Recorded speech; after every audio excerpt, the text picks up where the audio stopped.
आज का टॉपिक लिखते हैं। आज का टॉपिक क्या है हमारा? Order and ranking. और जैसा कि आप जानते हो कि ऑर्डर एंड रैंकिंग के साथ ही एक टॉपिक मिक्स होकर के आता है जिसको हम नाम देते हैं रैंकिंग एंड सीक्वेंस का। रैंक और सीक्वेंस का। तो हमारे लिए ये दोनों टॉपिक इंपॉर्टेंट है as considered if you are an aspirant of banking pre examination. ठीक है, ये बात समझ में आई? दोनों के दोनों टॉपिक हमारे लिए इंपॉर्टेंट है। And welcome to all of you. Comment आती हुई दिख रही है मुझे अब, बट लोग कम है। चलो देखते हैं, धीरे धीरे देखते जाओ, नोट्स बनाते जाओ। And next video will be of puzzle plus setting arrangement.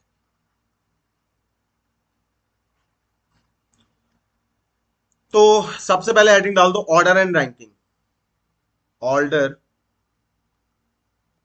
And ranking, Hindi में हम इसको कहते हैं क्रम निर्धारण। हिंदी में इसको हम क्या कहते हैं? हिंदी में हम इसको कहते हैं क्रम निर्धारण। अब ध्यान से मेरी बात सुनना, ये मैं क्या कहना चाह रहा हूं। मैं ये कहना चाह रहा हूं कि ऑर्डर एंड रैंकिंग में अगर हमें सिर्फ बेसिक बेसिक बातें जाननी, क्योंकि मेन तो हमें काम करना है रैंकिंग एंड सीक्वेंस के ऊपर। ठीक है, तो ऑर्डर एंड रैंकिंग में अगर हमें बेसिक ही बेसिक बात जाननी, तो वो आखिर कौन सी बातें हैं जिन्हें हमें जानना है, जिनसे हमारा एक तरीके से ऐसा रिलेशन बन जाए कि हम क्या कर सकें, हम चीजों को ग्रैप्स कर सकें, हम कॉन्सेप्ट को समझ सकें। और कॉन्सेप्ट को समझने के बाद हम इतने ज्यादा टेक्निकली इनबिल्ट हो जाएं कि हमें रैंकिंग एंड सीक्वेंस कतई बोझ न लगे। ठीक, तो इस तरीके से हम अपनी पढ़ाई की शुरुआत करेंगे। ठीक है, तो ध्यान से देखो, अभी जो मैं पढ़ा रहा हूं उस चीज को समझो, उतना ही इंपॉर्टेंट है। बाकी चीजें जितनी इंपॉर्टेंट है वो भी उतना इंपॉर्टेंट है। क्योंकि अगर आपने ऑर्डर रैंकिंग समझ लिया तो आपके लिए पजल थोड़ी सी आसान हो जाएगी। हल्की सी प्रैक्टिस में भी आप पजल समझने लगोगे। तो first of all, what does order and ranking means? Order and ranking का मतलब क्या होता है, सबसे पहले ये देखो। तो यहां पे भैया दो शब्द निकल करके हमारे सामने आते हैं। पहला निकल करके आता है ऑर्डर और दूसरा निकल करके आता है रैंक। तो सवाल ये उठता है कि ऑर्डर और रैंक होते क्या है? तो याद रखना, ऑर्डर और रैंक एक ही चीज नहीं होते हैं। अगर कोई ये कहे कि ऑर्डर रैंक दोनों एक ही चीज होते हैं, नहीं, ऐसा नहीं है। ऑर्डर और रैंक दोनों एक ही चीज नहीं होते, थोड़े से डिफरेंट होते हैं। क्या होते हैं? जैसे फॉर एग्जाम्पल हमारी ये एक लाइन है और हमने ये बताया कि यहां पे बैठा हुआ है अजय, यहां पे बैठा हुआ है ए, यहां पे बैठा हुआ है बी, यहां पे बैठा हुआ है सी, यहां पे बैठा हुआ है डी, यहां पे बैठा हुआ है विजय। तो अब ध्यान से देखना कि ये पहला वाला बंदा हमारा कौन है? अजय। और उसके बाद फिर यहाँ पे ए बैठा हुआ है, फिर बी बैठा हुआ है, फिर सी बैठा हुआ है, उसके बाद यहाँ पे डी बैठा हुआ है। अब यहाँ पे विजय आकर के बैठा हुआ है। तो अगर मैं तुमसे ये पूछूं कि अजय और विजय के बीच में क्या ऑर्डर है, तो तुम कहोगे कि भैया देखो, एक, दो, तीन, चार, पांच। आप बोलोगे Vijay is 1, 2, 3, 4, 5th place behind Ajay. मतलब कि विजय जो है वो क्या है, वो 5 प्लेस बाद आ रहा है किसके? अजय के। ये बात समझ में आई कि नहीं आई? विजय क्या कर रहा है भैया? 5 प्लेस बाद आ रहा है अजय के। ठीक, और ये बात बिल्कुल सही है। देखो, 1 प्लेस बाद, 2 प्लेस बाद, 3 प्लेस बाद, 4 प्लेस बाद, 5 प्लेस बाद, ऐसा हो भी रहा है, बिल्कुल हो रहा है। तो अब इसका मतलब ये हुआ कि विजय जो 5 प्लेस बाद आ रहा है अजय के, ये जो मैंने बताया है, ये मैंने बताया है क्या? ये मैंने बताया है दूरी। ये मैंने बताई है डिस्टेंस। हाँ या ना? ये मैंने क्या बनाया? ये मैंने बताई है दूरी। ये मैंने बताया क्या? डिस्टेंस। और इसी दूरी और इसी डिस्टेंस को हम कहते हैं ऑर्डर। इसका मतलब ये है कि अगर आपने ये कहा कि मैं सबसे आगे खड़ा हुआ हूं, तो आपने अपनी पोजीशन नहीं बताई है, आपने ऑर्डर बताया है। आपने अगर ये कहा कि मैं उसके बाद दूसरे नंबर पर मेरा ही नाम आता है, तो आपने अपनी पोजीशन, अपनी रैंक नहीं दुनिया को बताई, आपने अपना ऑर्डर बताया। आपने ये बताया कि आपकी दूरी कहां पर है। किसी एक पॉइंट को अगर हम आधार मान ले, तो उस पॉइंट के आधार पर उसकी दूरी कहां पर है, ये चीज बताती है ऑर्डर। और पोजीशन क्या काम करती है, यानी रैंक क्या काम करती है, रैंक कह लो चाहे पोजीशन कह लो, बात एक ही है। रैंक क्या काम करती है, तो रैंक ये बताती है कि जैसे विजय इज 5 प्लेस बिहाइंड अजय, और दूसरी बात अगर मैं यहां पर एक चीज और जोड़ दूं, इन राइट डायरेक्शन या इन राइट साइड, तो अब ये चीज मिल करके पूरी क्या आ गई, ये इतनी चीज मिल करके क्या आ गई, ये आ गई रैंक, ये आ गई रैंक। और क्योंकि अगर मैं अब ये पूरी लाइन पढ़ूंगा कि अजय जो है वो 5 प्लेस पीछे है अजय के, सॉरी विजय जो है वो 5 प्लेस पीछे है अजय के, लेकिन उसके दाईं ओर, किसके दाईं ओर, अजय के दाईं ओर, तो अब मुझे पूरी एक पोजीशन पता चल जाएगी, किसकी, दोनों की। मुझे क्या होगा, पूरी पोजीशन जो है वो पता चल जाएगी, किसकी, दोनों की। तो अब इस केस में मैं क्या बोलूंगा कि भैया मेरे पास ऑर्डर भी है, मेरे पास रैंक भी है, इसलिए मैं क्या निकाल सकता हूं, मैं पोजीशन निकाल सकता हूं। मेरे पास ऑर्डर भी है, मेरे पास रैंक भी है, इसलिए मैं क्या निकाल सकता हूं, मैं पोजीशन निकाल सकता हूं। इसलिए हम इन दोनों टॉपिक को मिक्स करके पढ़ते हैं, अलग अलग कभी नहीं पढ़ते हैं। अब अलग अलग अगर आपको पढ़ना हो तो आप कहां पढ़ोगे, रैंकिंग एंड सीक्वेंस में पढ़ोगे। इतनी बात समझ में आई, जल्दी बोलो हाँ या ना। यहां तक मामला क्लियर हुआ।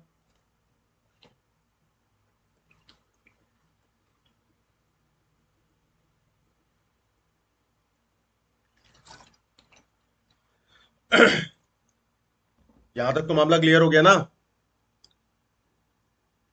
ठीक है, अब आगे बढ़ते हैं। आगे क्या कह रहा है ये देखो जरा। जब हमने इतनी बात भी देख ली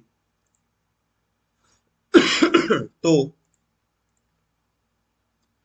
हमको ये समझ में आ गया कि ऑर्डर एंड रैंकिंग में पूरा खेल होता है किसका, पोजीशन का। The one thing which matters in order and ranking is position, है ना। पोजीशन समझते हो ना क्या होता है, एड्रेस भी पता हो, लोकेशन भी पता हो, सब कुछ पता हो, पूरा पूरा एक एड्रेस भी पता हो कि भैया यहां पर इस घर में फला फला कमरे में फला फला बेड के ऊपर ये आदमी तुमको मिलेगा, उसे कहते हैं पोजीशन। ठीक है।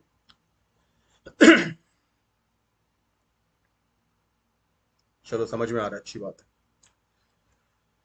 तो ऑर्डर और रैंकिंग में हमको क्या करना होता है, पोजीशन निकालनी पड़ती है। ठीक है, पोजीशन निकालनी पड़ती, मान लिया ये बात, निकालनी पड़ती है।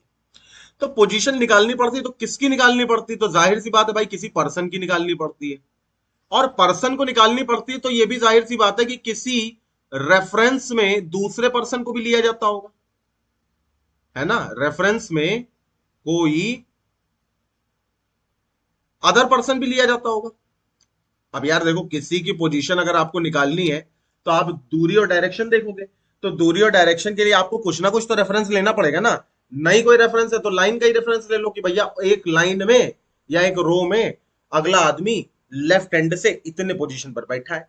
यानी आपको रेफरेंस में कुछ ना कुछ जरूर लेना पड़ेगा। चाहे तो आप ये बता सकते हो कि राम के संदर्भ में श्याम की दूरी कितनी है या डायरेक्शन कितना है, या फिर आप ये बता सकते हो कि फला फला पंक्ति में वो आदमी कहां पर बैठा हुआ है, मतलब in a particular row some person is sitting where, है ना। यानी रेफरेंस में आपको कुछ ना कुछ लेना पड़ेगा। तो हम एक काम करते हैं, हम यहां पर देखते हैं कि यहां पर अगर आपको रेफरेंस का ही सहारा लेना है तो आपको लोगों को बैठाना पड़ेगा। और बैठाओगे आप दो तरीके से। पहला, आप किसी को या तो पंक्ति में बैठा सकते हो, यानी आप किसी को रो वाइज बैठा सकते हो, नोट्स बनाते चलना, या फिर आप किसी को कॉलम वाइज बैठा सकते हो। ठीक है, या फिर आप किसी को कॉलम वाइज बैठा सकते हो। अब रो वाइज बैठाने का मतलब क्या होता है, जैसा आप लोग सिनेमा हॉल में बैठते हो कि सब लोग एक रो में बैठे होते हैं, ऐसे ऐसे ऐसे। कॉलम वाइज का मतलब क्या होता है, जैसे एक बहुत बड़ी लैडर है, सीढ़ी है, और उस पर आप सब लोग खड़े हुए हो, तो ऐसे ऐसे ऐसे। जब आप रो वाइज में किसी को बैठाते हो तो हर आदमी केवल दो टर्म का नाम लेता है, एक लेफ्ट का लेता है, एक राइट का लेता है, क्योंकि यहां पर या तो कोई इसके लेफ्ट में बैठा होगा या तो कोई इसके राइट में बैठा होगा। लेकिन जब कॉलम वाइज की बारी आती है तो यहां पर आदमी या तो टॉप का नाम लेता है या तो बॉटम का नाम लेता है। यानी कोई आदमी उसके या तो ऊपर बैठा होगा या तो कोई आदमी उसके नीचे बैठा होगा। अब सवाल ये उठता है कि अगर हम रो चला रहे हैं तो हमें लेफ्ट राइट का यूज ज्यादा करना है, अगर हम कॉलम चला रहे हैं तो हमें टॉप और बॉटम का यूज ज्यादा करना है। मेरा प्रश्न तुम लोगों से यह है कि अपने नॉर्मल जिंदगी में, अपने डेली लाइफ में, हम लेफ्ट राइट का यूज ज्यादा करते हैं अपनी वो कैब में, या हम टॉप बॉटम का यूज ज्यादा करते हैं अपनी वो कैब में, ये सोच के बताओ sir. means in our daily life what kind of terminology we are using on a daily basis. Is it left or right, or it is top or bottom? तो अधिकतर लोगों का जो जवाब आएगा वो सिंपल सेम आएगा। क्या आएगा? वो आएगा कि हम अपने निजी जीवन में सबसे ज्यादा जो इस्तेमाल करते हैं वो किसका करते हैं? वो करते हैं हम लेफ्ट और राइट का करते हैं। हाँ या ना?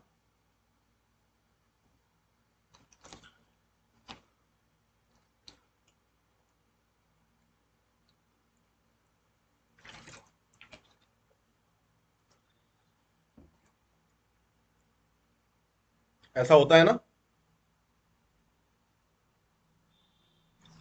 बिल्कुल सही बात है, लोग बोल भी रहे हैं। ठीक। तो हम एक काम करेंगे, हमारा अगला जो मेथड होगा वो ये होगा कि हम कॉलम को कन्वर्ट कर दें किसमें? रो में। हम कॉलम को कन्वर्ट कर दें रो में। तो यहां पे हेडिंग डालो, conversion of column in row. Column को कन्वर्ट करना किसमें? रो में। तो पहली बात अगर हम देखें यहां पर, पहली बात अगर हम देखें तो कॉलम में अगर कोई आदमी बैठता तो इस तरीके से बैठता। मान लो मैंने कोई एग्जांपल लिया यहां पर, यहां पे बैठा है ए, बी, सी, डी, ई। तो भैया टॉप पर कौन है? ए है, यानी कि ए जो है वो फर्स्ट है। और बॉटम पर कौन है? तो बी है, यानी सॉरी ई है, तो यानी ई जो है वो लास्ट है।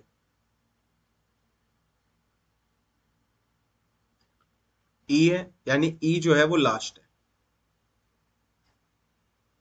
टॉप पर कौन है? ए है, ए जो है वो फर्स्ट है। बॉटम पर कौन है? ई है जो वो लास्ट है। ठीक।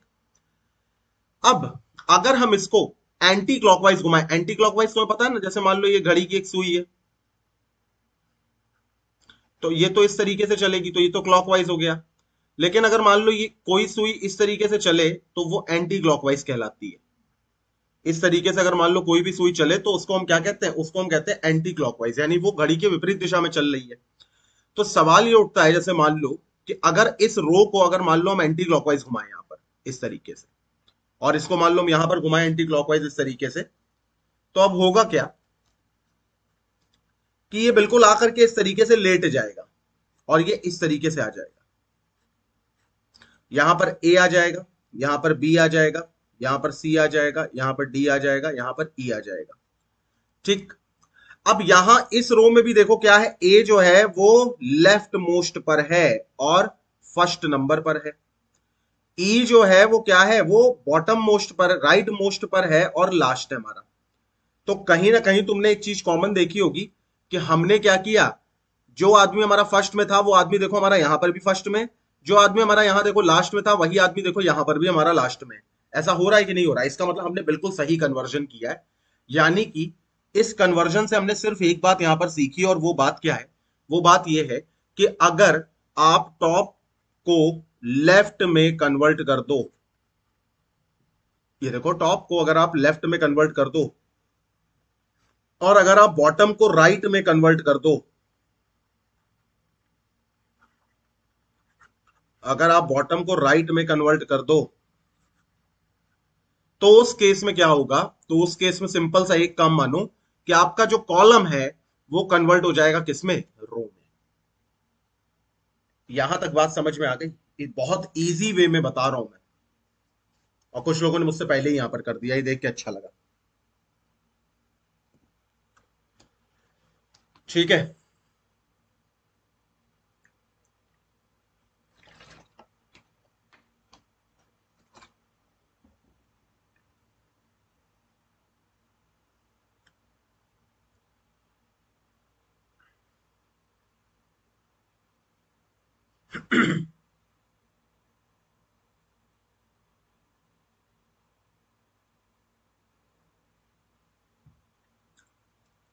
देखो यहां तक तो हमने देख लिया। अब हम आगे बढ़ते हैं कि ऑर्डर एंड रैंकिंग में हमको कितने टाइप एक्चुअल में देखने को मिलेंगे। So type 1 to type 4, type 1 से लेकर के टाइप 4 तक हमको क्वेश्चंस यहां पर देखने को मिलेंगे।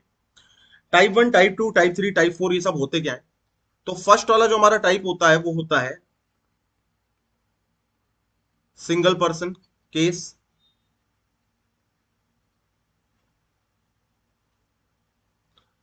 टाइप 2 जो होता है हमारा वो होता है मल्टी पर्सन केस, और यहां पर दो टाइप बनते हैं, एक बनता है नॉर्मल केस,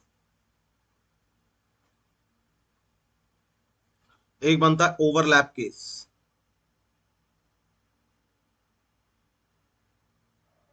टाइप 3 में अगर हम आए तो ये क्या होता है? Shifting case. और बैंक के एग्जाम में मुझे ये केस बहुत इंपॉर्टेंट लगता है। फिर आता है इंटरचेंज केस।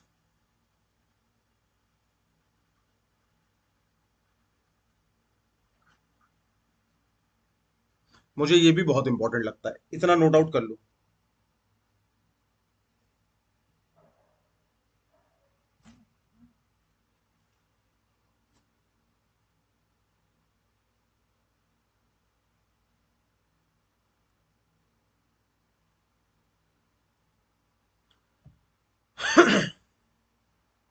इतना नोट आउट कर लो, कर ही लिया होगा, खैर आगे बढ़ते हैं।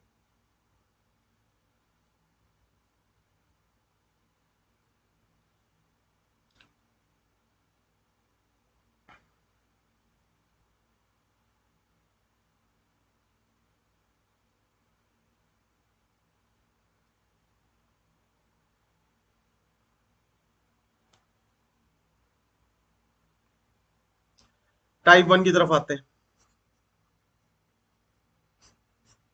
Single person case.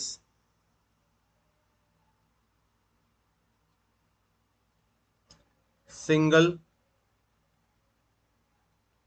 Person case. अब इसका पहले कॉन्सेप्ट समझते हैं कि सिंगल पर्सन केस का कॉन्सेप्ट क्या है।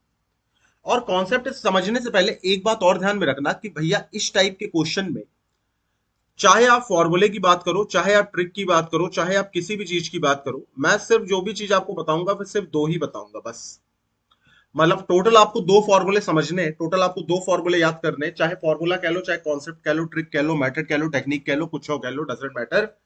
लेकिन समझो सिर्फ दो ही चीजें, अगली कोई चीज आपको समझने की कोई जरूरत ना है। ठीक? तो हेडिंग डालो कॉन्सेप्ट।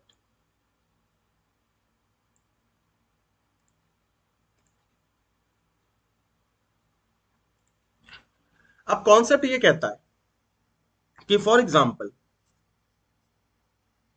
मान लो एक रो है, एक रो में एक बंदा बैठा है जिसका नाम है ए, एक बंदा बैठा है जिसका नाम है बी, एक बंदा बैठा है जिसका नाम है सी, एक बंदा बैठा है जिसका नाम है ई, एक बंदा बैठा है जिसका नाम है ई। अब यहां पे ध्यान रखना, एक बात समझना, position and number of person में बहुत अंतर होता है। जो ये पूरा फंडा बना है पोजीशन और नंबर ऑफ पर्सन का, ये एक छोटे से धागे से बस समझ लो बांटा गया है। इतना बारीक धागा है कि आपको दिखेगा नहीं, लेकिन अंतर डिफरेंस तो खैर डिफरेंस ही होता है ना? चाहे छोटा सा हो चाहे बड़ा सा हो, डिफरेंस हमेशा डिफरेंस होता है। तो उस डिफरेंस को समझने का प्रयास करना। ठीक है? देखो इधर मैं कमेंट सबके देख रहा हूं, परंतु ज्यादा उलझ नहीं रहा हूं क्योंकि समय कम है, करना चाहता है। जैसे फॉर एग्जाम्पल अगर मैं किसी एक बंदे को यहां पर पकड़ लूं, चलो मेरा मन कहता है कि मैं डी को यहां पर पकड़ लेता हूं। ठीक? मैं लाइट पेन ले लिया, एक मिनट को। हाँ, चलो मेरा मन कहता है कि मैंने मान लो यहां पे डी को मैंने यहां पे पकड़ लिया। ठीक? अब मुझे पता है कि डी जो है वो एक व्यक्ति है, और पर्सन से पोजीशन कितनी अलग होती है इस बात को समझने का जरा प्रयास करना। देखो इधर, मान लो मैंने डी को पकड़ा। अब मैं डी से एक बात बोलूंगा कि मुझे ये बताओ, तुमको पता है ना ये इस रो का लेफ्ट एंड है, तो ये इस रो का राइट एंड है। ठीक? अब सवाल ये उठता है कि जरा ये बताओ, कि अगर मैं पूछूं कि डी की पोजीशन लेफ्ट हैंड से कितनी है तो क्या बताओगे, और अगर मैं पूछूं कि इसी डी की पोजीशन राइट हैंड से कितनी है तो क्या बताओगे। डी की पोजीशन लेफ्ट हैंड से कितनी है और मैं अगर पूछूं इसी डी की पोजीशन लेफ्ट राइट हैंड से कितनी है तो क्या बताओगे, बताओ सर। जवाब दो। गिन लो, उंगलियों पे गिन सकते हो।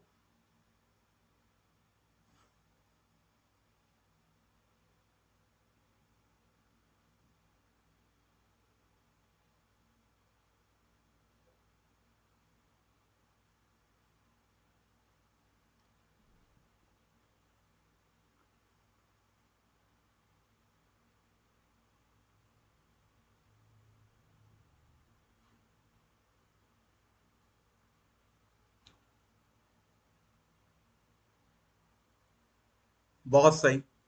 देखो इधर, अगर मैं यहां पर गिनूं लेफ्ट हैंड से पोजीशन कितनी है तो भैया 1 2 3 4, यानी लेफ्ट हैंड से आपको कितने स्टेप्स चलने पड़ेंगे, first step, second step, third step, fourth step, finally you will reach at D. तो हम बोलेंगे कि इसकी पोजीशन जो है वो कितनी है, 4 नहीं, फोर्थ है, यानी 4 नहीं, चौथा है। ठीक, ध्यान रखना लैंग्वेज का बहुत बड़ा खेल होता है।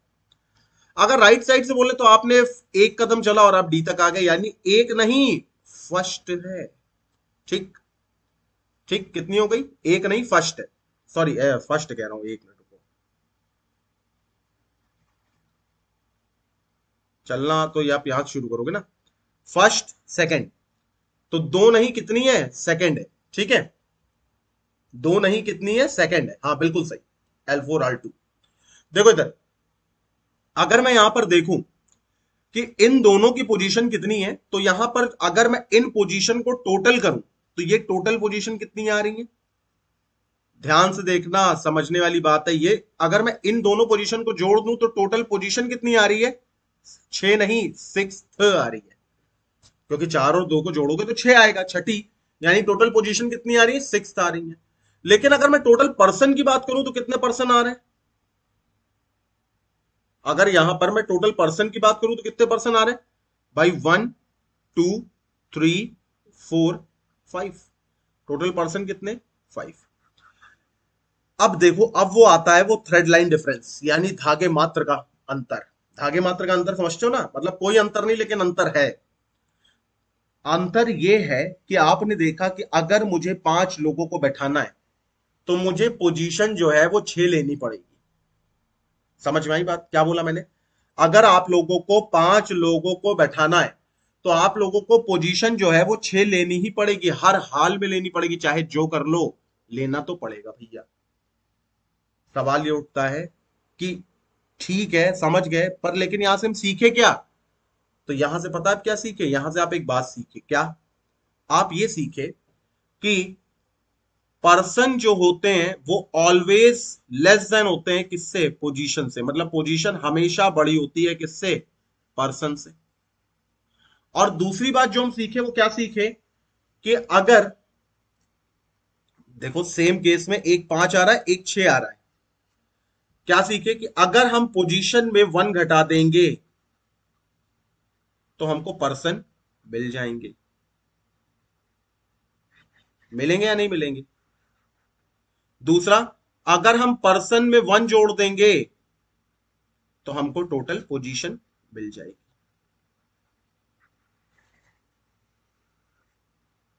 ये हमारा फॉर्मूला नंबर 1 था, लेकिन मैं इसको फॉर्मूला नंबर 1 नहीं बोलूंगा, ये हमारा कॉन्सेप्ट था। इस कॉन्सेप्ट से हमने ये बात सीखी।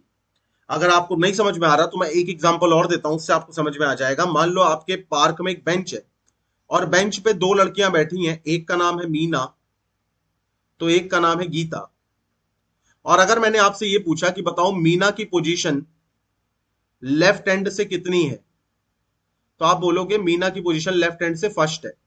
अगर मैं आपसे पूछूं कि ये बताओ मीना की पोजीशन राइट हैंड से कितनी है, तो आप बोलोगे मीना की पोजीशन राइट हैंड से फर्स्ट, सेकंड, सेकंड है। अगर मैं पूछूंगा टोटल पोजीशन कितनी आ रही है तो आप कहोगे 1 + 2 3, यानी थर्ड आ रही है। अगर मैं पूछूंगा पार्क में टोटल पर्सन कितने हैं तो आप बोलोगे टोटल पर्सन जो है सर वो केवल 2 ही है, तो पर्सन 2 है, पोजीशन 3 है, तो कहीं ना कहीं यही फंडा नहीं लग रहा है कि पर्सन में एक जोड़ दिया तो पोजीशन आ गई, पोजीशन में एक घटा दिया तो पर्सन आ गया। क्या यहां तक किसी को कोई डाउट? बताओ। इतना नोट आउट करो, कॉपी में नहीं, दिमाग में। आप भूलना नहीं जिंदगी में कभी, चाहे जो हो जाए। नोट आउट करो, मैं पानी ले आता हूं तब तक, जरा 1 मिनट।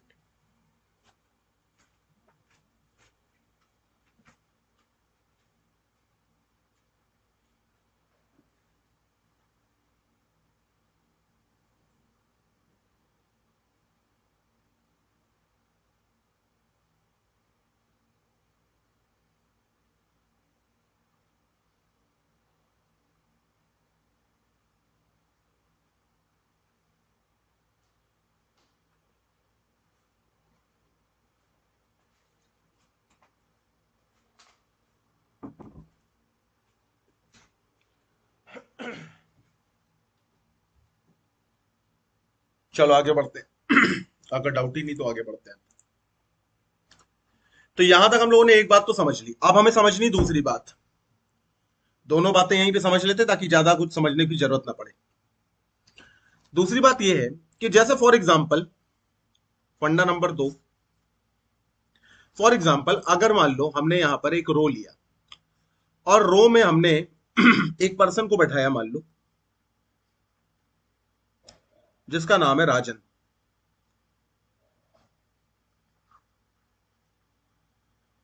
और मैंने ये कहा कि राजन का जो पोजीशन है,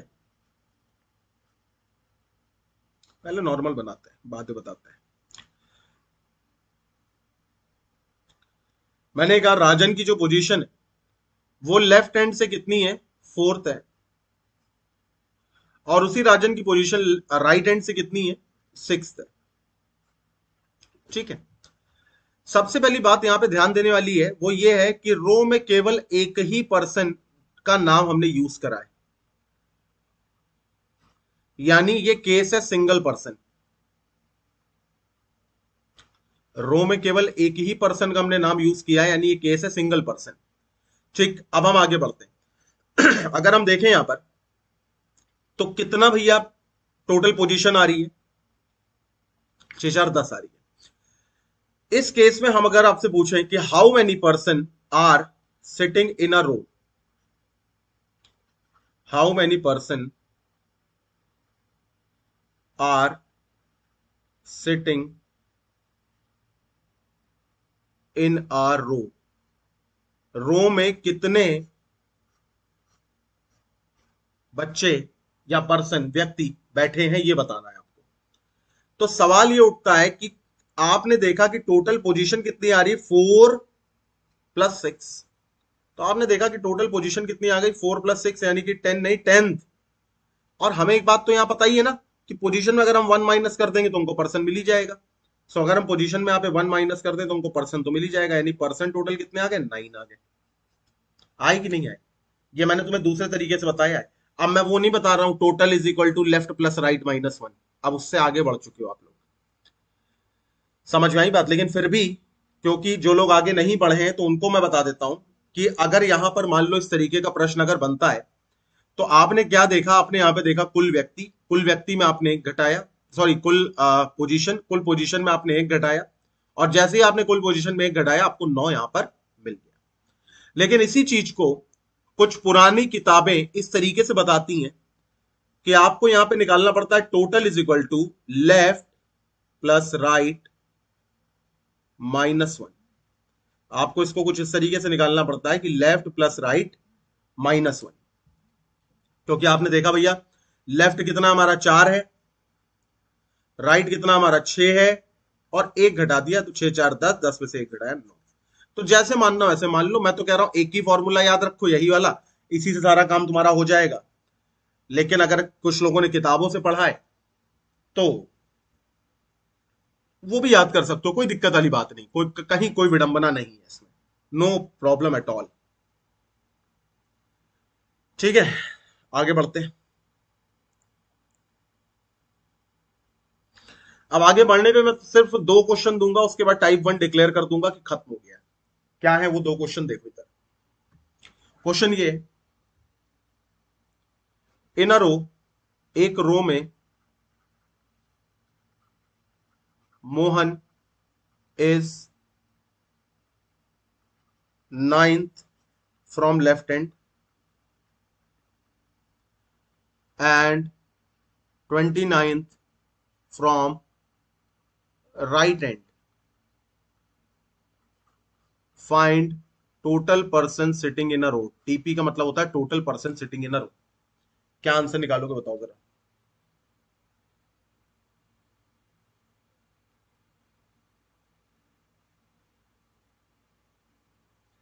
total person sitting in a row. अब आपने क्या देखा, आपने ये देखा कि मोहन नाम का एक आदमी है जो कि लेफ्ट हैंड से 9th पोजीशन पर है और राइट हैंड से 29th पोजीशन पर है। तो आपने बनाया, ये हो गया मोहन। लेफ्ट हैंड से कौन से पोजीशन पर है, 9th पोजीशन पर है। राइट हैंड से कौन से पोजीशन पर है, 29th पोजीशन पर है। आपने को टोटल पर्सन निकालने, आपको पता है सिंगल पर्सन केस है, आपने लेफ्ट प्लस राइट -1 कर दिया। तो लेफ्ट कितना हो गया 9th प्लस राइट कितना हो गया 29 -1, 9 9 18, 38 -1 विल गिव यू 37। तो टोटल पर्सन कितने हो गए 37। एंड अगेन नो डाउट आपका आंसर मुझसे पहले ही आ गया, दैट्स वेरी गुड। ठीक,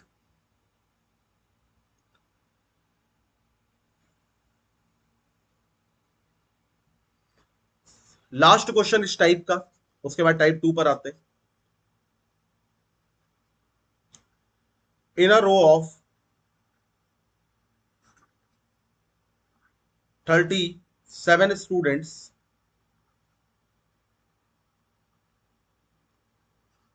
Radhika is 14th from top,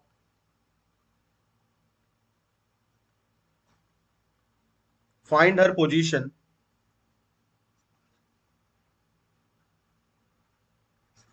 from bottom। निकालो आंसर तेजी से। Find her position from bottom, क्या बोल रहा है, ये कह रहा है कि एक रो है जिसमें टोटल, ध्यान रखना टोटल दे दिया गया, 37 स्टूडेंट्स हैं, राधिका 14th है टॉप से, तो find her position from bottom, bottom से उसकी पोजीशन क्या होगी, निकालिए।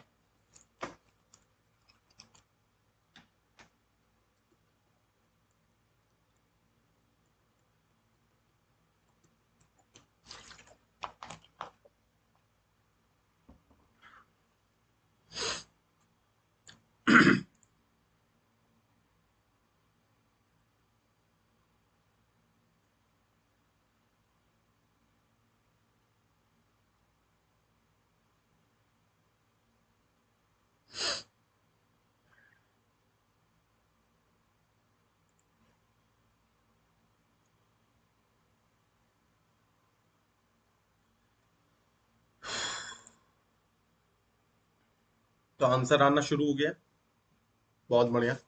देखते हैं 24 आ रहा है या नहीं। रुको, यहां पर क्या लिखा हुआ है कि टोटल स्टूडेंट्स कितने हैं, 37 है, Radhika is 14th from top,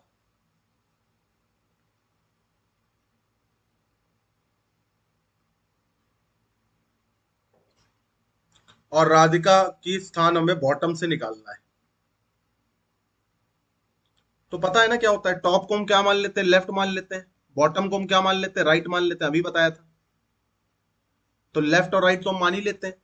अब यहां पर क्या क्या रखा है, left plus right -1 is equal to total, यही तो बताया था, ये सिंपल सी एक बात। सो लेफ्ट कितना दे रखा है 14th, राइट कितना दे रखा है पता नहीं, -1 इज इक्वल टू टॉप कितना हो गया 37, 14 में से 1 घटाए तो कितना आ गया 13, तो 13 plus right is equal to 37। तो राइट इज इक्वल टू कितना हो गया 37 -13, तो राइट इज इक्वल टू कितना हो गया, 7 में से 3 गया 4, 3 में से 1 तो 24। तो सही जवाब 24 नहीं आएगा, सही जवाब आएगा 24। ये बोलना सीख जाओ, आधी प्रॉब्लम तो ऐसे ही सॉल्व हो जाएगी। तो सही क्वेश्चन क्या आएगा 24। Is it clear. टाइप 1 में कोई दिक्कत, टाइप 1 से सवाल ज्यादा बनते भी नहीं अब, इसलिए हम टाइप 1 को ज्यादा देखेंगे भी नहीं, तवज्जो बहुत कम देंगे।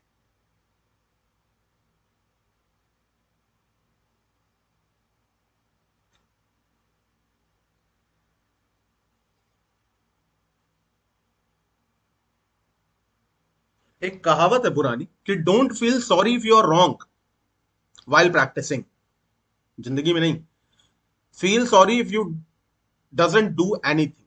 मतलब आपको तब क्षमा नहीं मांगनी चाहिए जब आपने सीखते वक्त गलती की। क्षमा आपको तब मांगनी चाहिए जब आपने सीखने का प्रयास ही नहीं किया, when you didn't try to even solve it और डू इट और एनीथिंग एल्स।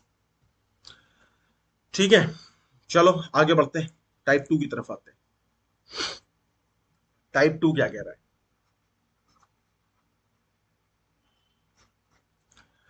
टाइप टू का नाम होता है मल्टी पर्सन केस। मल्टी मतलब एक से ज्यादा, मल्टी पर्सन केस।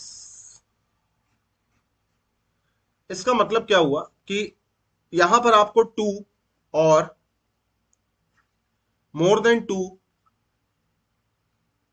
पर्सन दिए जाएंगे। यहां पर दो केसेस बनते हैं, एक बनता है नॉर्मल, एक बनता है ओवरलैपिंग। यहीं पर आपको सीखने को मिलेगा कि व्हाट इज मैक्सिमम नंबर और minimum number of person case.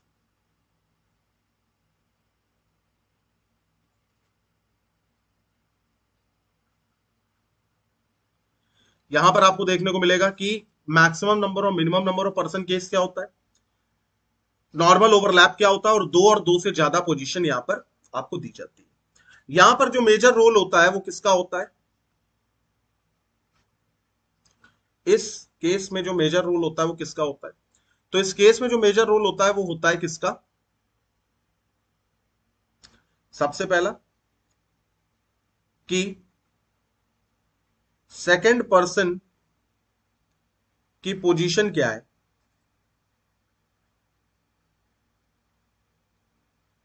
First person के रेफरेंस में।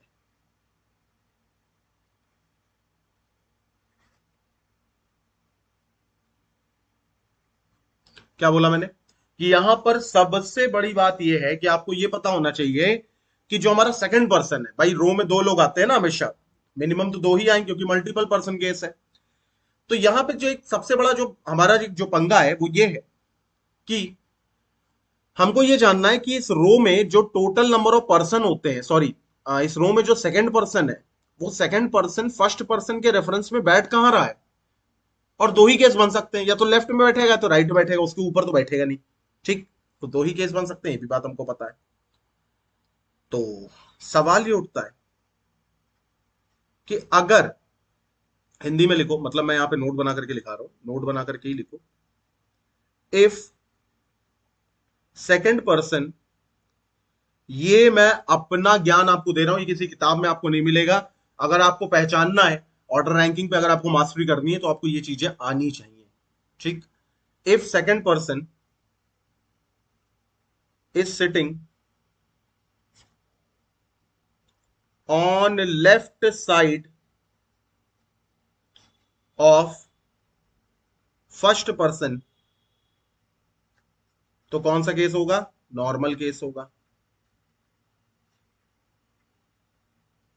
दूसरा, नोट बना करके एक चीज और लिखो।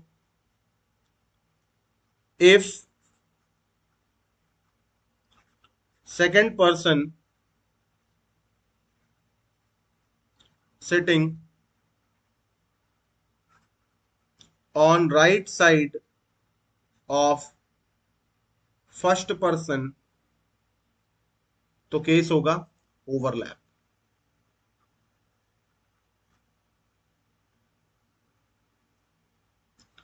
क्या बोला मैंने?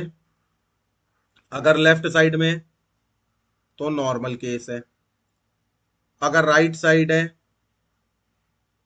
तो ओवरलैप केस है। ठीक, लेफ्ट साइड है तो नॉर्मल केस है, राइट साइड है तो ओवरलैप केस है। कौन? सेकंड पर्सन, किसके रेफरेंस में? फर्स्ट पर्सन के।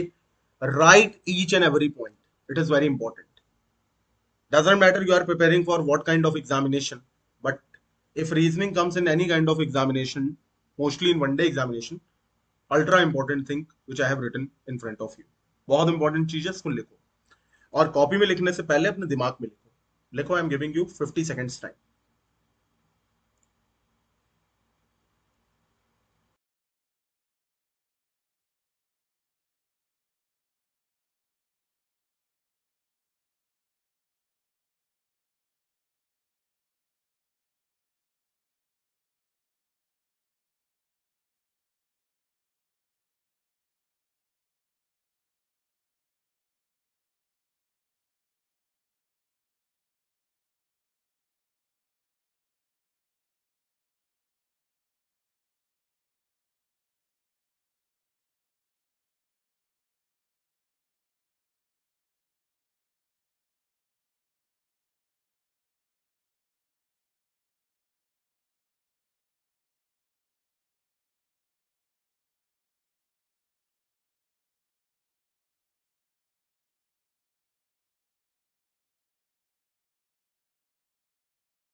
तो चलो आगे बढ़ते हैं फिर अब। ठीक है, आगे बढ़ते हैं। शुक्रिया भाई, शुक्रिया, थैंक यू। आगे बढ़ते हैं।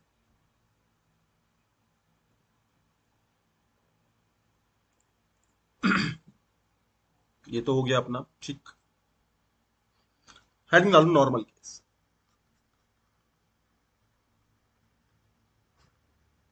Normal case. अब नॉर्मल केस क्या कहता है ये देखो जरा। क्वेश्चन ध्यान से सुनना। जितना जरूरी कॉन्सेप्ट ऐसा समझना, उतनी ही जरूरी इसकी लैंग्वेज भी है। ठीक। लिखो। A from left hand is 19th, while B from right hand is 20th। मतलब ए जो है वो लेफ्ट हैंड से 19th है और बी जो है वो राइट हैंड से 20th। भैया दो लोगों के नाम आ गए, अभी तक एक ही आदमी का नाम आ रहा था, अब दो के नाम आ गए, ए का भी आ गया, बी का भी आ गया। अब क्या बोल रहा है? A from left hand is 19th while B from right hand is 20। If, अब मैं वो लाइन लिखने जा रहा हूं जो नॉर्मल केस को नॉर्मल केस बनाती है। मतलब सेकंड पर्सन कौन है हमारा? बी। ये फर्स्ट पर्सन के कहां बैठा होगा? राइट में बैठा होगा। यार यहाँ पे मैंने एक छोटी सी गड़बड़ी कर दी, I am really very sorry. यहाँ पे राइट कर लो यार, यहाँ पे लेफ्ट कर लो। I am really very sorry. यहाँ पे कर लो राइट, यहाँ पे कर लो लेफ्ट। ठीक। चलो, मतलब मैं फिर से बता देता हूं, अगर सेकंड पर्सन जो है वो राइट में बैठा होगा तो नॉर्मल है, लेफ्ट में बैठा होगा तो ओवरलैपिंग है। याद रखना, लैप तभी करेगा जब लेफ्ट होगा, ऐसे याद रखना। लैप का मतलब लेफ्ट, एल एल, लाला। ठीक। और नॉर्मल में क्या आ रहा, आर आ रहा है ना, नॉर, राइट। खैर लैब लेफ्ट याद रखो, इतना टफ नहीं है, भूलोगे नहीं सब चीजें। फिर क्या कह रहा है? इफ ए, मतलब sorry second person, if B is sitting on right side of A. अगर बी जो है वो बैठा है कहां? Right side of A, right side. तो कौन सा केस बन गया? Normal, nor right. ठीक, of A. And there are total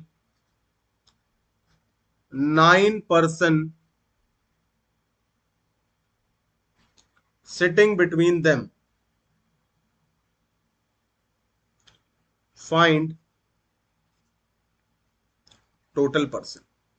अब मैं क्वेश्चन को पहले समझा रहा हूं और मैं चाहूंगा 1 मिनट रुक जाओ, इस क्वेश्चन को पहले देखो। क्वेश्चन कुछ बातें आपसे कह रहा है। क्या कह रहा है? पहले तो वो ये कहना चाह रहा है कि ए का स्थान लेफ्ट हैंड से कितना है? 19th है, बात समझ में आ गई, छोटी सी बात है। दूसरा ये कहना चाह रहा है कि बी का स्थान राइट हैंड से कितना है? 20 है, बात समझ में आ गई, छोटी सी बात है। फिर कह रहा है बी जो है वो राइट साइड में बैठा ए की, ये भी बात समझ में आ गई।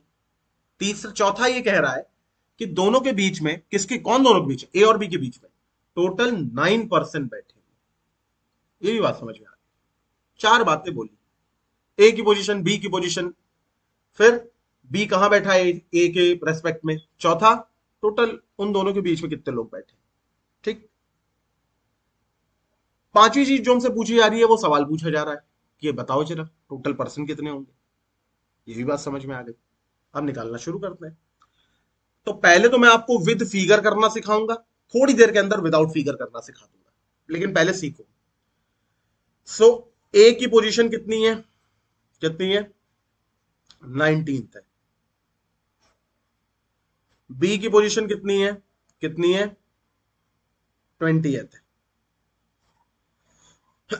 बीच में टोटल पर्सन कितने हैं? 9 पर्सन है। हमें क्या निकालना है? Total person. तो हमने क्या जोड़ा? 19th जोड़ा। हमने क्या जोड़ा? अभी बीच का स्थान छोड़ दिया, 9 पर्सन चलो जोड़ दिए, और यहां पर हमने क्या जोड़ा? 20th जोड़ा। अब हमारे सामने एक बहुत बड़ी प्रॉब्लम आ गई। प्रॉब्लम क्या आ गई? प्रॉब्लम ये आ गई कि ये तो भैया है पोजीशन, ये भी जो है ये भी क्या है, ये भी है पोजीशन। पर ये आ गया, ये जो है ये क्या है, ये पर्सन है। ये जो आ गया ये क्या है, ये पर्सन है। अब दिक्कत ये है कि हमको इतना पता है कि अगर हम पोजीशन में पोजीशन जोड़ें तो हमको पोजीशन मिलेगा। अगर हम पर्सन में पर्सन जोड़ें तो हमको पर्सन मिलेगा। भाई फिजिक्स का लॉ क्या कहता है, सेम यूनिट के साथ आप कुछ भी कर सकते हो। लेकिन अगर आप पोजीशन में पर्सन जोड़ो तो आपको कुछ नहीं मिलेगा, क्योंकि डिफरेंट यूनिट है। तो इसका एक फंडा अब हम अपनाएंगे, वो क्या अपनाएंगे जो हम लोगों ने सबसे पहले सीखा था। क्या सीखा था, अभी बता रहा हूं क्या सीखा था। देखो इधर, हम वो फंडा अपनाएंगे जो हम लोगों ने सबसे पहले सीखा था। और क्या सीखा था, इधर देखो ध्यान से, ये वाला फंडा, ये कि पर्सन और पोजीशन को कन्वर्ट करना तो हमको शुरुआत से ही आता है ना, शुरू के 10 मिनट में ही सीख गए थे। तो यहां पर भी सीख जाएंगे। हम क्या करेंगे, सबसे पहले इस पोजीशन को हम हटाएंगे पहले। यहां पर ये जो 9% है इसको हटाएंगे। सारे फसाद की जड़ यही है। हमने देखा यहां पर कि जो 9% है इसको हमने क्या कर दिया, भाई पर्सन में अगर हम एक जोड़ दें तो हमको क्या मिल जाती है, हमको मिल जाती है पोजीशन। मिलती है कि नहीं मिलती, पर्सन में अगर हम एक जोड़ दें तो हमको क्या मिल जाती है, हमको मिल जाती है पोजीशन। तो ये कितना हो जाएगा, ये हो जाएगा 10th। ठीक, तो यहाँ पे कितना आ गया, ये आ गया 10th। अब ये भी पोजीशन हो गया और अब अपने को डरने की कोई जरूरत ही नहीं। हमने क्या देखा, 19 20 39 प्लस 10 49। लेकिन ये तो 49 था यार, अपने को तो पर्सन चाहिए ना। और पर्सन कैसे आता है, पोजीशन में से एक घटा करके। पर्सन कैसे आता है, पोजीशन में से एक घटा करके। तो 49 माइनस 1 विल गिव यू 48। ये हमारा आंसर हो जाएगा। 19 प्लस 10 प्लस 20, 10 20 30 30 और 19 49 49। तो पोजीशन आ गई, माइनस 1 कर दिया, 48 will be our answer. Clear और नॉट।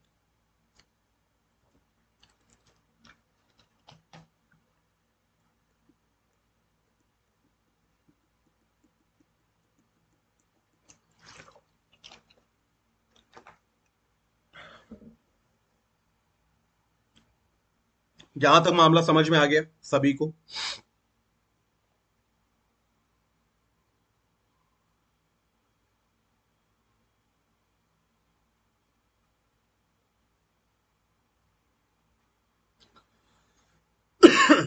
ठीक, आगे बढ़ते हैं।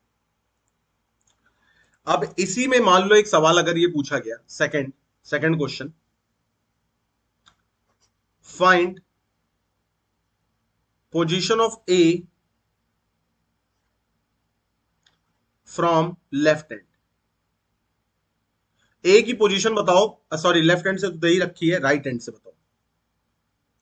लेफ्ट हैंड से तो दे ही रखी है, आपको पोजीशन बतानी है राइट हैंड से। तो find position of A from right hand. तो अब आप एक काम करोगे, खुद को जरा राइट हैंड पे खड़ा कर लोगे और क्या करोगे कि आप सबसे पहले बी की तरफ जाओगे। जैसे मान लो ए की पोजीशन हमें राइट हैंड से निकालनी है, तो सबसे पहले बी की तरफ गए तो कितने कदम चले भैया, 20। उसके बाद फिर आप ए की तरफ गए और कितने कदम चले, 10th। तो 20 और 10th 30, तो 30th आ जाएगा। पोजीशन ही निकालनी, इसलिए -1 +1 कुछ करना ही नहीं हमको। लेकिन मान लो अगर यहां पे तीसरा सवाल ये पूछा जाता कि position of B from left hand, तो अब क्या निकालते ये बताओ जरा। लेफ्ट हैंड से बी की पोजीशन क्या निकालते ये बताओ जरा। लेफ्ट हैंड से बी की पोजीशन क्या निकालते ये बताओ फिर।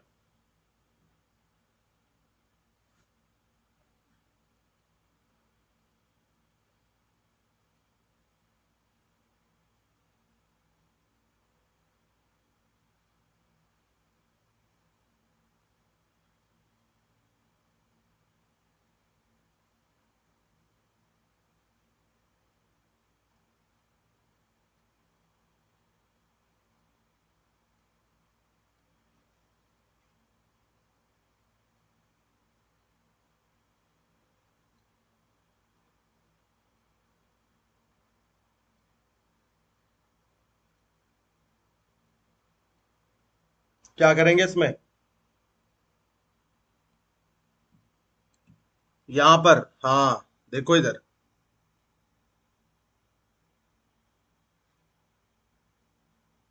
क्या करेंगे इसमें हम? अब हम क्या करेंगे, अपने आप को लेफ्ट हैंड पे खड़ा करेंगे और ए की तरफ जाएंगे, 19 कदम चले, फिर 10 कदम चले कहां तक, बी की तरफ जाने में, 19 प्लस 10 कितना हो गया, 39, सॉरी 29। तो बी की पोजीशन राइट हैंड से कितनी आ गई, 29। इससे ज्यादा इस सवाल में कोई आदमी कुछ नहीं पूछ सकता, बकवास कर सकता है। अगर मान लो ठान ले ऐसे कैसे बोल दिया नहीं कर सकता, अभी लोग करके दिखा रहे, तो वो बेबुनियाद बात है। लेकिन इससे ज्यादा इस सवाल में कुछ बन नहीं सकता, चाहे जो हो जाए। तो ऐसे ही एक सवाल मैं दूसरा देता हूं, फिर दूसरे केस के ऊपर आते हैं जो कि ओवरलैपिंग है। तो नेक्स्ट क्वेश्चन की तरफ बात करते हैं हम लोग। Question number 2, Rajesh from left hand is 29th while Suresh from right hand is 15th। if, दूसरा पर्सन कौन है, सुरेश है। if Suresh sits on right side of Rajesh and there are total 19 students sitting between them, find total person in a row, Rajesh from right hand, Suresh from left hand।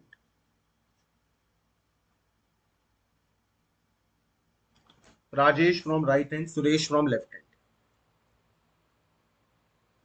क्या answer निकलेगा?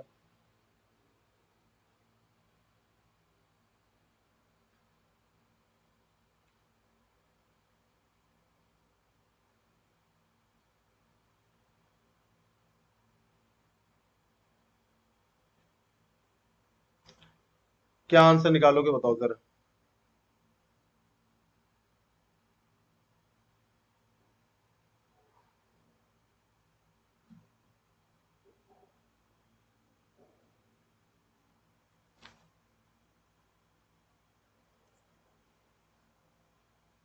Question को एक बार read करो, फिर आगे की बात हम लोग करते हैं।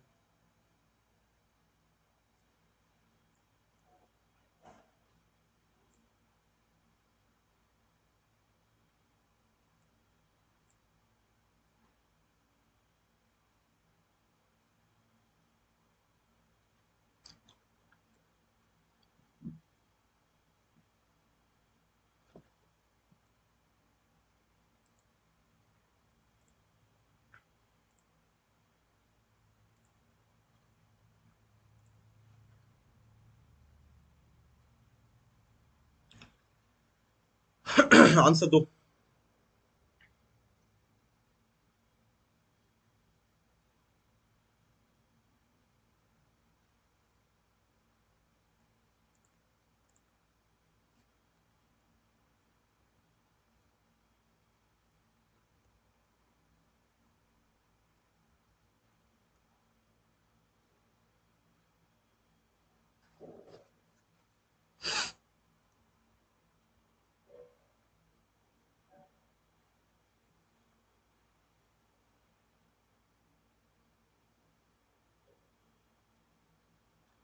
यहां पर राजेश का स्थान जो है वो लेफ्ट हैंड से 29th है, सुरेश का स्थान राइट हैंड से 15th है, एंड सुरेश जो है वो राइट साइड में बैठा है राजेश के। टोटल 19 स्टूडेंट्स हैं सिटिंग बिटवीन देम। अब पूछा जा रहा है कि राजेश का स्थान राइट हैंड से कितना है, सुरेश का स्थान लेफ्ट हैंड से कितना है, और टोटल पर्सन कितने हैं। Same procedure, same format. और एग्जाम से इसका लिंक 100% है। मतलब क्वेश्चन बनेगा तो इसी आधार पर बनेगा, वरना नहीं बनेगा फिर। चलो देखते हैं यहां पर क्या आंसर आ रहा है, उसके बाद टैली करो अपने कि क्या वो सही है या नहीं। यहां पर क्या कह रहा है कि राजेश जो है वो लेफ्ट हैंड से कितना है, 29th है। ठीक है, राजेश जो है वो लेफ्ट हैंड से कितना है, 29th है। फिर सुरेश जो है वो राइट हैंड से कितना है, सुरेश जो है वो राइट हैंड से कितना है, 15th है। सुरेश जो है वो राजेश के राइट साइड बैठा, बिल्कुल देखो राइट साइड में ही बैठा है। दोनों के बीच में 19 स्टूडेंट्स हैं, 19 स्टूडेंट्स हैं दोनों के बीच में। यानी अगर मैं पोजीशन में कन्वर्ट करूं तो 20th पोजीशन हो गई। अब हमसे क्या पूछा जा रहा है, टोटल पर्सन। टोटल पर्सन कितना हो गया भाई, 29। जितनी पूरी रो दिख रही नाप डालो, 29 प्लस 20 प्लस 15 माइनस 1। सो कितना हो गया, 2 2 4 1 5, 9 5 14, 2 2 4 2 6, 64 माइनस 1, कितना टोटल पर्सन आ गया, 63। एक बार करके देखते हैं, 49, 49 प्लस 1 60, 64। हाँ ठीक।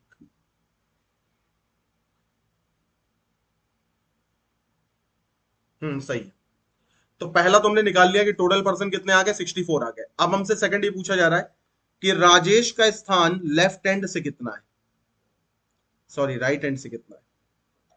तो अपने आप को राइट हैंड पे खड़ा कर लो, 15 इधर चले और 20 इधर चले, ये तो कॉमन है तो हर जगह चलते हैं, बस इधर का 15 देख लो। तो 15th plus 20th will give you what, 35th। फिर यहां पर आते हैं, अब पूछ रहा है कि राजेश का स्थान सुरेश का स्थान लेफ्ट हैंड से कितना है। तो सुरेश का स्थान लेफ्ट हैंड से कितना है, 29 प्लस 9 20, तो 29 प्लस 20, तो ये कितना हो गया, ये हो गया 49। ठीक, सो 35 49 63।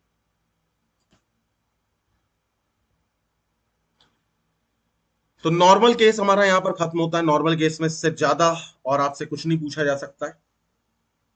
ठीक है, तो अब हमारा बचता है ओवरलैपिंग, शिफ्टिंग, इंटरचेंजिंग। इनको हम नेक्स्ट वीडियो में शेड्यूल अप करेंगे। फिर बचता है रैंकिंग सीक्वेंस, फिर बचता है पजल, सिटिंग अरेंजमेंट, और फिर बचती मिसलेनियस, कि मिसलेनियस अगर पूछी जाए तो किस तरीके से पूछी जाएगी। तो मिसलेनियस पोर्शन भी इंपॉर्टेंट होता है।